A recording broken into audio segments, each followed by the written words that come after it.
Welcome to Season 3, the final episode 10, Chronicles of UK Salafism, an Insider Perspective. This episode will not only focus on the year 2019 and specific events that transpired, but also act as a review on the previous episodes and decades in which Salafism played various roles and contributed to various developments across the Muslim landscape in the UK and wider society also. Salafism's contributions, the good, the bad and the ugly, as well as its influence on the socio-religious and socio-cultural landscapes, were also discussed in previous episodes, and they will be touched upon briefly in this final one. In fact, very few would argue against Salafi's increasing presence and indeed prominence in shaping second and third generation Muslims, as well as a significant proportion of converts, especially insofar as it relates to seeking authenticity in resources, in religious learning, in religious orthodoxy and practice.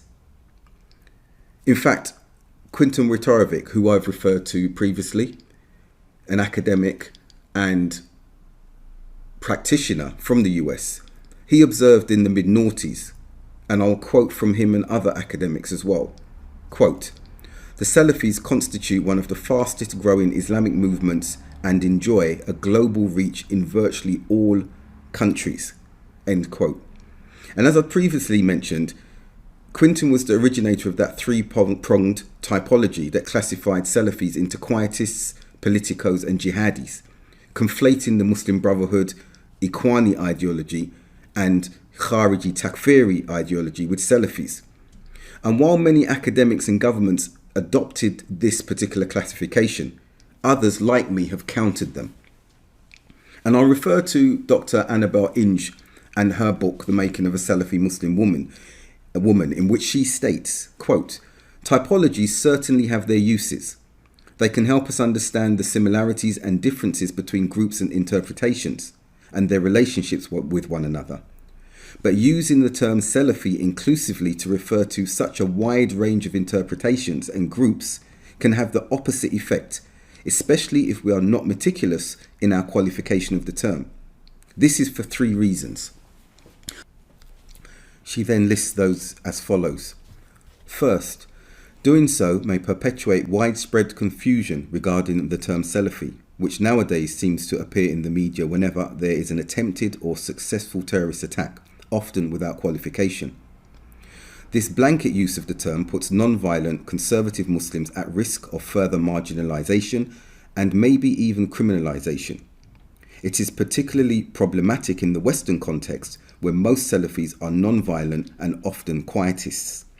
Second, that the three Salafi types share the same creed is not strictly true. Quietists condemn as bid'ah, innovation, the more political group's invocation of an additional category of Tawheed called Tawheed al-Hakimiyya, unity of sovereignty, to justify more organized or violent activities. They also disagree on other essential aspects of creed, such as the conditions for belief and disbelief and how to understand some of Allah's attributes. This weakens the basis for classifying the three strands as all part of the same movement.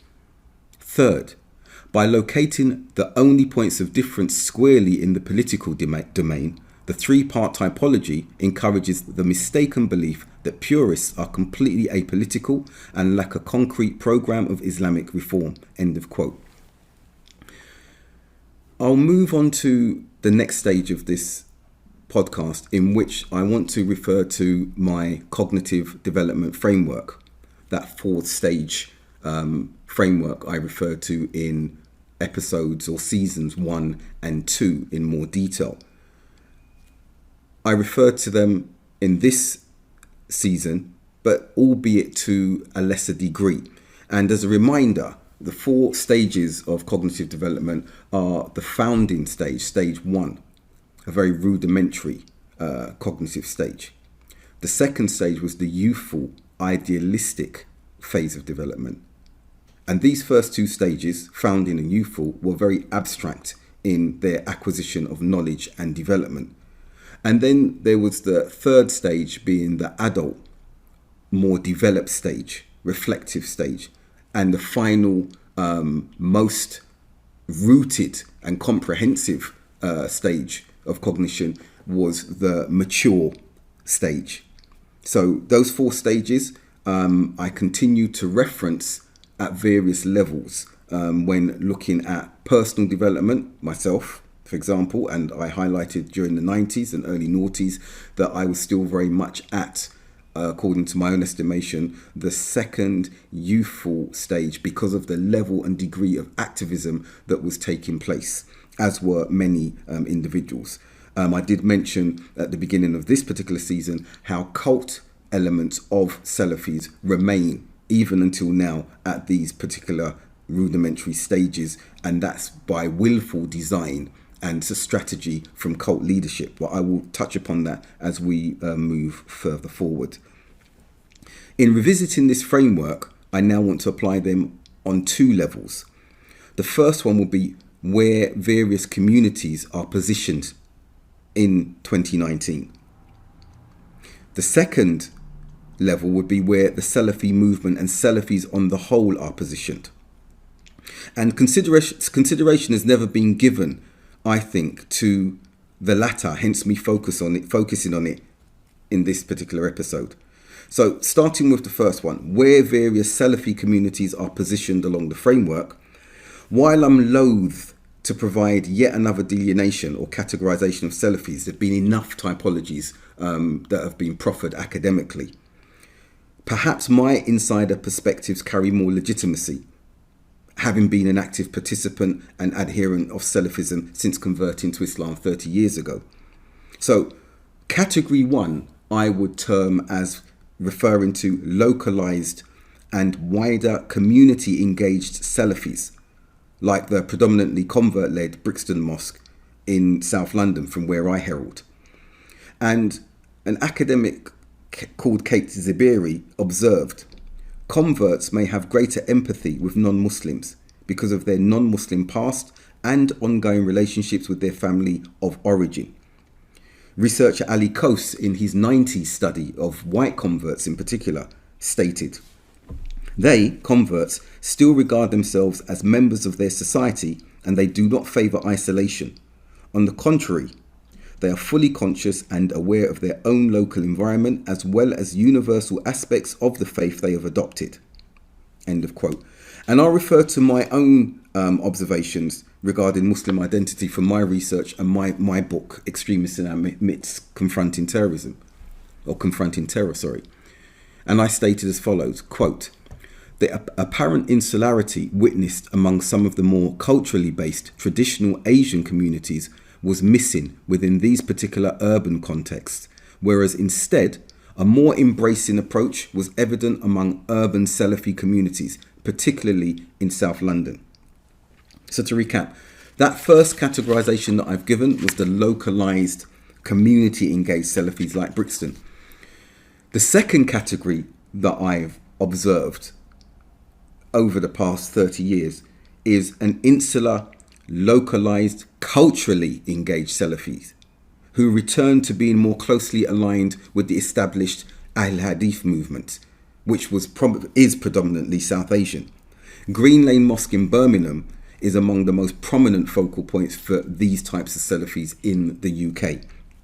So again, we see that local engagement in Birmingham, where there's a large Muslim community, is more amongst the traditional South Asian populace. You have converts among them, but the predominance is the culturally based Muslims, traditionally based Muslims. The third category I want to refer to now is actually the most divisive, destructive and unpopular element amongst Salafis in the UK and the West today. And that's none other than the cult-oriented Salafis, otherwise known as Salafi publications, or as I term them, the Abu Khadijite cult and their affiliates. Despite their dwindling numbers, their social media savvy projects provide and project a larger image than the cult's actual reality. And I don't want to go into too much detail about this cult and this entity and this classification in this episode. I would refer the listener and viewer to my Cultish Tendencies series, which has 14 episodes at the moment that speaks specifically about the cult. But suffice it to refer to an academic, Sadiq Hamid, in a book that he has written, Sufis, Salafis and Islamists, The Contested Ground of British Islamic Activism. He states as follows, quote, "However, this form of Salafism has not gone unchallenged by other Salafis. Abdul Haq Baker from Brixton Mosque feels that the Salafi Institute, as they're otherwise called, is too aggressive and has contributed to giving British Salafis a bad name," end of quote. And as I mentioned briefly, as with other cults, this particular one advocates keeping its followers and members at the very rudimentary and idealistic stages of cognition, where there is a dependency upon the leadership for religious instruction and a number of other socio-religious factors. Unfortunately, this rudimentary development of the members includes educated graduates from the University of Medina and other Western universities due to their respective social needs of belonging. And dependency on charismatic leadership is among the driving factors of this particular cult. The fourth and final category that I'd like to highlight, and this emerged over the past 3 decades, and that is mainstream Salafis with a small s. Many of these Salafis consider themselves Salafi or Athari, and a recent survey confirmed online that 73% of the respondents considered themselves simply Muslim, with the next largest percentage being those who considered themselves Salafi or Athari, and that amounted to 20% of that cohort. The next largest delineations were around only 2 and 3% respectively. So that 20% of members who participated in this survey shows the prominence of Salafism amongst the mainstream now. My own PhD research in 2009 highlighted that 53.3% of my interviewees considered themselves Salafi, while the remaining cohort were comfortable by describing themselves as Sunni Muslims. So this groundswell in the mainstream is a positive development for Salafiyah in the UK and hopefully in other Western countries, because it includes second and third generation Muslims who've grown up accessing authentically researched and referenced literature, which Salafi influence and involvement was an integral part of from the 90s upwards. And the influence of Salafiyah or Salafism in this area was not under doubt and continues not to be under any doubt. And it in fact caused or provoked a type of muscular Sufism, with the Sufi traditionalist movement developing and trying to counter this authentic referencing of Salafi literature and Salafi callers to the movement. And again, sticking with Sadiq Hamid, he observed in the same book, quoting, Salafism's main competitor in matters of scholarly authority is the TI network, that's the traditional Islam network, which steadily gained popularity since the mid-90s, end of quote. And before moving on to the next stage of this podcast, I want to remain with some other data that was obtained from the same source of online surveys, because it highlights a particular mood among the Muslim populace in the UK and the 82 respondents who answered the question to this survey. So the question was, which groups caused Muslims to doubt their faith? And the Takfiris, quoting ISIS as an example, saw 30% of the respondents highlight them as being those who cause such doubt or problems.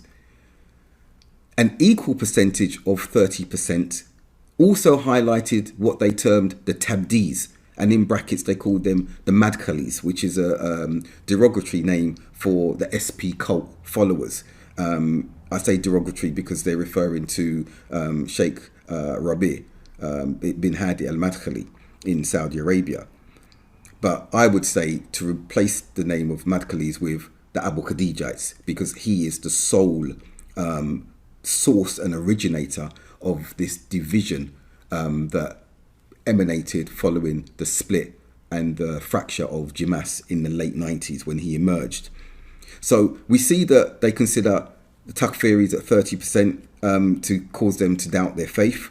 The Tabdis, being the Salafi publications, Abu Khadijite cult, at an equal number, 30%. And that's quite alarming, because the Abu Khadijites are actually Salafi with a very warped interpretation and behaviourally extreme tendencies.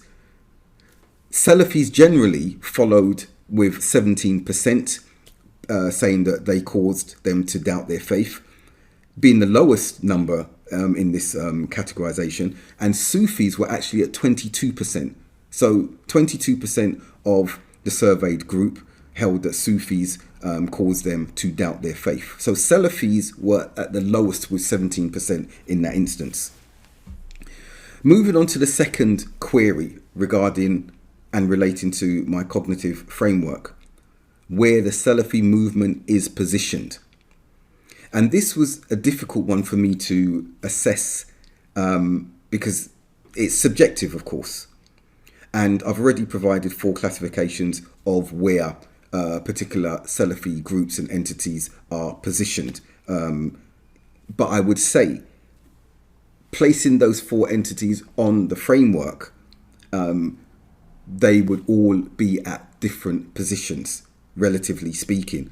The easiest one to discern, again, are the cult, because it fits with other patterns of cults from different movements where the adherents are kept in a state of ignorance and personality worship, as it has been done with Abu Khadija, the head of the Abu Khadijites. We only need to juxtapose that with Nation of Islam, and we see how Elijah Muhammad was revered by the followers in that particular instance. We only need to look at the Jim Jones cult, where they did the Jonestown massacre in Guyana, to see the personality reverence and ignorance of the individuals, even though they had educated, intelligent members among them. So that's going to be the subject of another recording later on down the line, where I look at those elements in more detail. But suffice it to come back to this episode, looking at the Chronicles.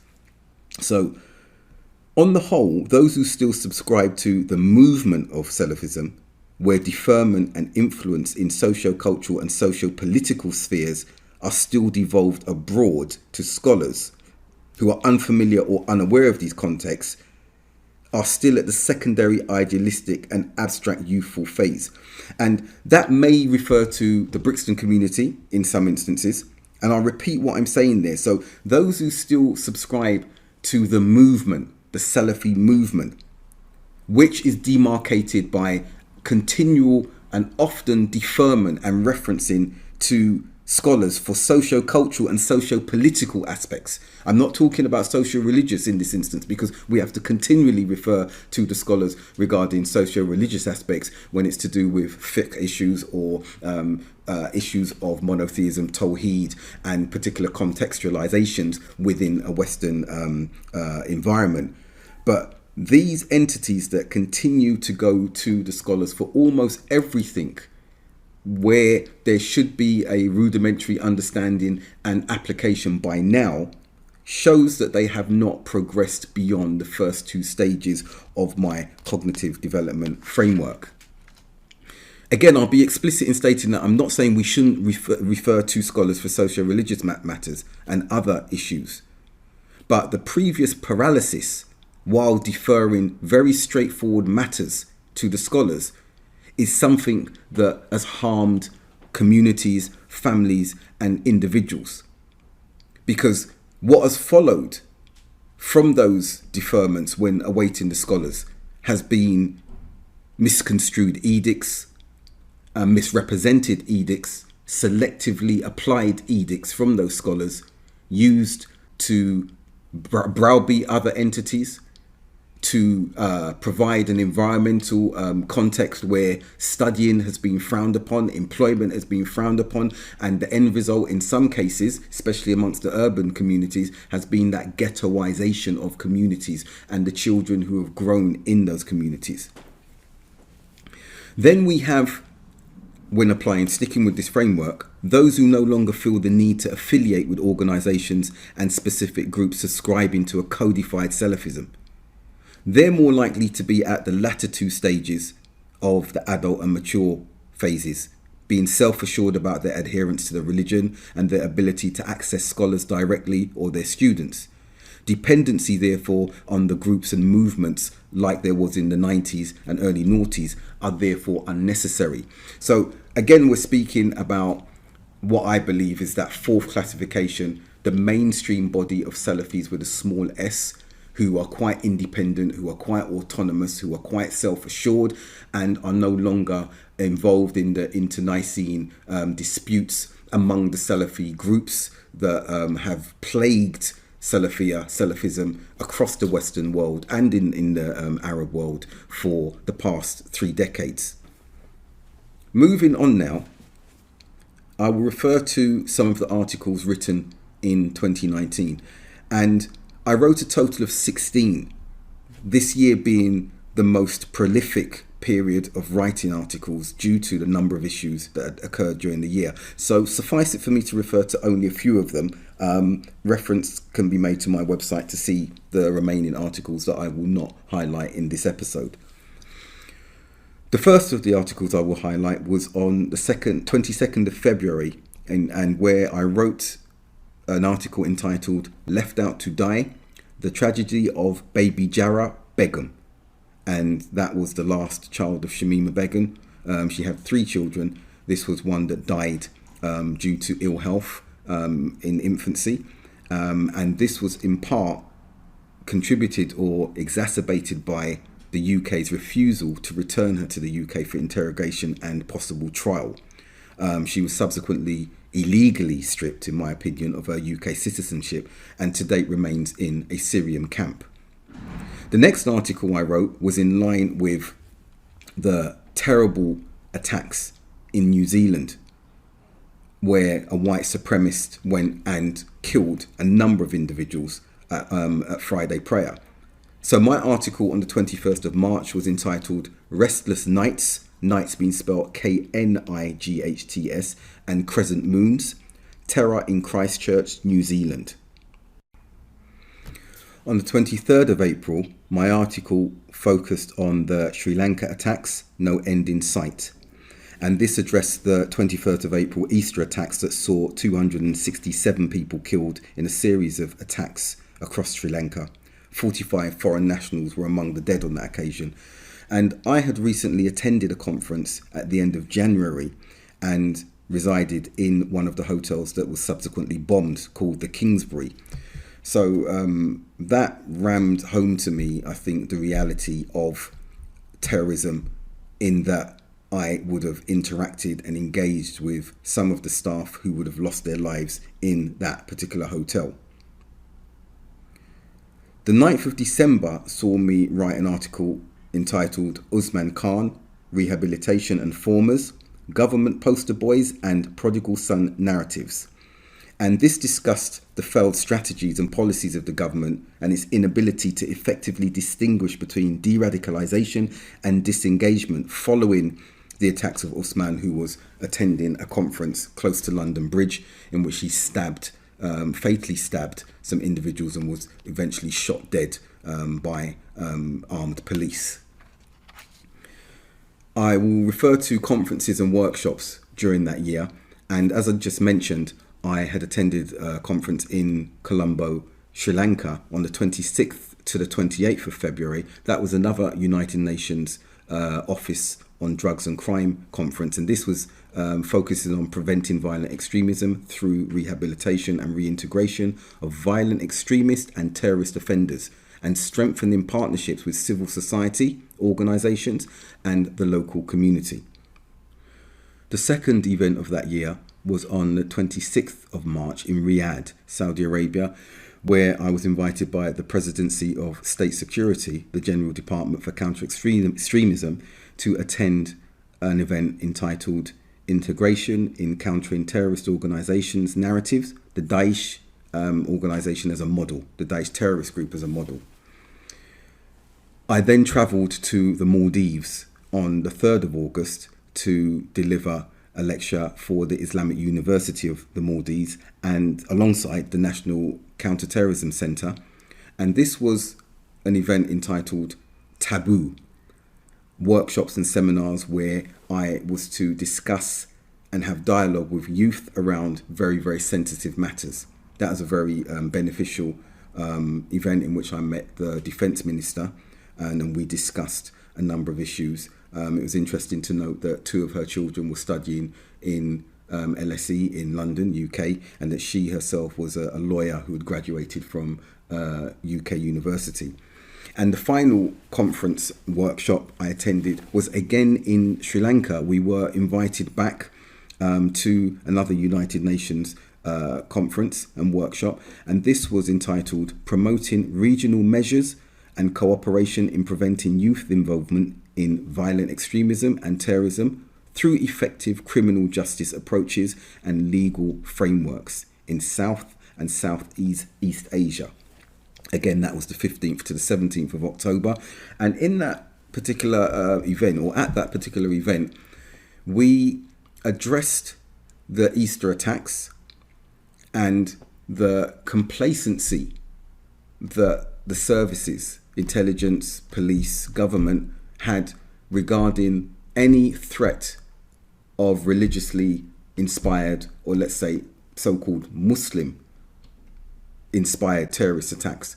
Because at the February conference, they mainly lauded their success with the Tamils and the resistance, how they'd crushed that, and that they'd actually brought former rebels in to speak to that experience, which I found a bit disconcerting because it seemed somewhat staged. So they felt that the praise that they'd received and the accolade they'd received as being the most effective, or among the most effective in quelling extremism, gave them a false sense of security in which they believed that their society had now been cured of one of the longest standing disputes, and therefore terrorism on the whole. And this reflective stage of the second conference at the end, towards the end of the year, was very, very pertinent and unsurprising to see that this event was a very somber one, as they were still recovering and reeling from the shock of such a devastating series of terrorist attacks. As we draw to a conclusion of this episode now, I think it's prudent to cite some other academic research and observations regarding the effectiveness and influence of Salafism on the UK landscape. And referring to Dr. Annabel Inge again, she observes as follows, quote, Salafi preachers in the United Kingdom have actually been amongst the most vocal and prolific opponents of ISIS and jihadism in the British Muslim community, devoting sermons and articles refuting the militant group and warning Muslims not to associate with it. She further noticed, some British Salafi preachers and community figures are already encouraging Salafis to take a more flexible, rational approach than before.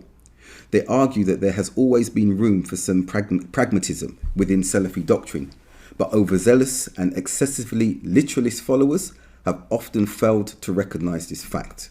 End of quote. And she was speaking to the more mainstream and mature development of Salafis.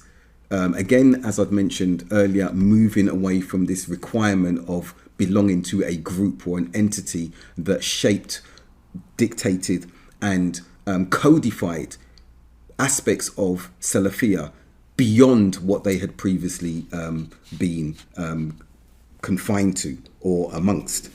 And she also mentioned here, quote, to justify their flexible stance, these leaders point, for example, to the principle that one should not seek to remove an evil, for example, isolating oneself from non-Muslims to avoid too much intermingling, if it leads to a greater evil, such as state interference, antagonism towards Salafis, and disharmony within families and society.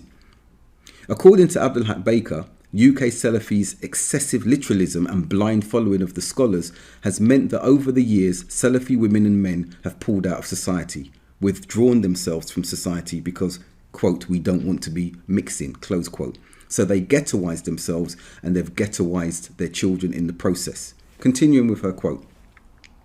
These critical comments may seem surprising coming from the former chairman of one of Britain's most important Salafi mosques. But since the late 90s, he has gradually reconsidered how Salafis should contextualise the teachings, particularly in Western environments. He told me, Dr. Annabel Inge, in November 2015, that UK Salafis, having more knowledge of their personal circumstances than the scholars do, should judge for themselves how far to apply strict Salafi teachings in Britain. If unsure, they should consult the scholars, but they should challenge the rulings of the scholars if they fail to recognise the realities of the Western context. Continuing with her quote. Abdul Haq says that dozens and dozens of British Salafis are coming round to his more flexible way of thinking. But his approach is still considered rather radical by many Salafis because it elevates the role of the lay intellect, which is seen as a key instrument for the corruption of pure Islam. It is difficult to assess how influential these more moderate voices will become within the Salafi community. But any wider tempering of rigid attitudes would probably happen organically, rather than as a result of external pressure or interference, which could simply displace or even harden them. And we see that the die-hard cult elements are the ones that want to keep the Salafi adherents and wider Muslims who have gravitated towards this authentic pursuit of knowledge and, by extension, Salafism, in a place of abstract learning, of ignorance, and the divorcing of using critical thinking skills. And you'll see that the claim of following the Quran and Sunnah and the scholars has become a slogan for them. But in actuality, those who are amongst the mainstream Salafis now are the ones who are more adhering to these principles of Quran, Sunnah, asking the scholars if they don't know, instead of this dogmatic, sloganistic claim and this blind following, this reprehensive blind following of particular scholars. Drawing to a close now, about Salafiyah and Salafis. I think one of the most effective and emphatic descriptions of Salafiyah come from none other than Sheikh Ali Hassan Abdul Hamid. And it describes that fourth category that I've highlighted, the mainstream Muslim populace of Salafis. And he says as follows: upon mention of the terms Salafiyah and the Salafis, many people think about the existence of a group or party or the development of biased partisanship or the likes. Yet none of that is the real case in regards to the upright Salafi methodology and the ideas of its preachers. For Salafiyah really means the correct comprehensive Islam which Allah revealed upon the heart of Muhammad, may Allah's peace and blessings be upon him. Salafiyah is not at all a restricted term for a group of people. Rather, it is an ascription to the Salaf, the praiseworthy and righteous predecessors, mentioned in the Quran and the Sunnah. So, all who understand the religion according to the understanding of the righteous Salaf of the Ummah is Salafi, whether he mentions this frankly and openly or is quiet about it. So Salafiyah is not a party, group or organised movement. Rather, it is for all Muslims, groups and individuals, because it is comprehensive Islam according to the book and the Sunnah with the understanding of the Salaf as-Salih. So it is incumbent on the Ummah to compare its situation ideologically, practically, perceptively and executively with the manhaj of the Salaf and their application of the Deen. End of quote.